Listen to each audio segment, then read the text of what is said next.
Olá, tudo bem? Isizir aqui para darmos continuidade ao módulo 7, Mindset Financeiro. Na aula de hoje eu falo sobre a raiz da escassez. Vamos lá? A generalização pode ser a escassez da sua liderança. Por quê?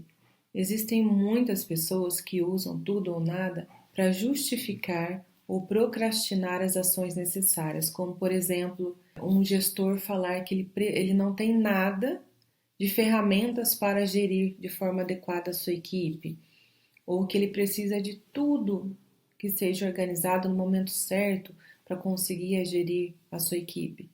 Então isso daí acaba que diminuindo o seu potencial, as suas capacidades, além de trazer dubiedade nas interpretações.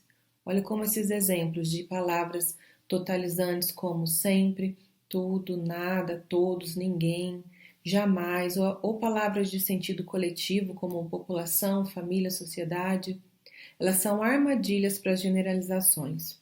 Observe esses exemplos. A população brasileira não acredita mais no voto como instrumento democrático. As escolas estão aquém das expectativas do Enem. Os adolescentes não gostam de estudar. O serviço de telefonia não atende às necessidades dos usuários. Todo advogado é desonesto. Nenhum político se preocupa com o povo. Quando você ouve essas frases, não dá a entender que é 100% das pessoas que estão concordando com isso? Mas olha só como que você pode fugir das generalizações.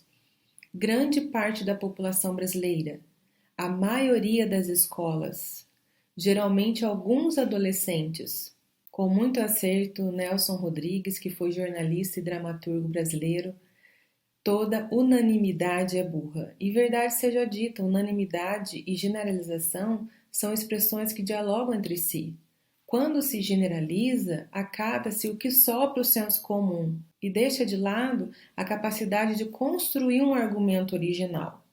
Há generalizações tradicionais que são muito depreciativas, como mulher só pensa em dinheiro, bandido bom é bandido morto, todo PM é corrupto, isso daqui é melhor evitar. Você é a média das 5 pessoas com quem mais convive. Com certeza você já deve ter ouvido essa frase, que é do grande empreendedor e palestrante Jim Rohn. O ambiente em que a gente vive afeta o que somos. O conjunto de características do grupo em que a gente está inserido influencia na maneira em que nos comportamos como pessoas e em quem nos tornamos. Você já considerou que as pessoas que o cercam podem afetar o caminho do seu futuro e da sua carreira? Todos nós precisamos de familiares e amigos em nossas vidas. Mas você já parou para pensar que talvez algumas dessas pessoas tenham um impacto negativo na sua vida, mesmo que sem querer? Nossa vida social tem grande relação com os resultados que a gente alcança, principalmente na concretização ou não dos nossos sonhos e metas. Cercar-se de pessoas saudáveis, inteligentes e interessantes provavelmente o tornará como eles. E o oposto também é válido. Você deve se afastar de pessoas negativas que não estejam alinhadas com seu propósito de vida. E cerque-se de pessoas que se preocupam em como podem ajudar, ao invés de pessoas que não passam de apagadores de sonhos. Mas olha, preste bem atenção. Eu não estou dizendo que você deve abandonar familiares e amigos. Mas fique alerta e consciente. Gerencie o seu tempo com essas pessoas. Deixe os conselhos para quem está na mesma sintonia que você, ou que esteja colhendo os frutos que você tanto deseja. Você tem o poder de controlar quem você se torna, não só através do seu próprio desenvolvimento pessoal, mas ao escolher com quem você passa mais tempo. O seu círculo de amizades é formado por pessoas negativas, quebradas ou preguiçosas? Então, provavelmente, este será o conjunto de coisas que o seu futuro vai reservar para você. E aí não adianta esperar que alguém faça um milagre. O poder do nosso ambiente é tão grande que pode influenciar toda a sua vida. Tudo o que você quer para o seu futuro, ele pode ser moldado através das relações que você tem no seu dia a dia. Por isso que é muito importante você expandir o seu network. Olha, eu reforço. Isso não significa que você deve abandonar família e amigos. O fato é que talvez eles não sejam os melhores conselheiros para o que você está procurando. Por isso é importante estar rodeado de pessoas que estão em sintonia com seus objetivos. Aqui eu também trago uma observação dentro da minha experiência profissional. Quando o gestor vai subindo de posto, ele tem muita dificuldade em aceitar os benefícios que lhe é concedido, como poder, né, como financeiro, porque ele está tão acostumado a ficar no nível de baixo que ele precisa de um momento para que essa transição aconteça de forma saudável e reprograme o seu modelo mental de prosperidade, para que ele consiga exercer a liderança, delegar da forma correta. Então, é muito importante você se atentar no seu modelo mental.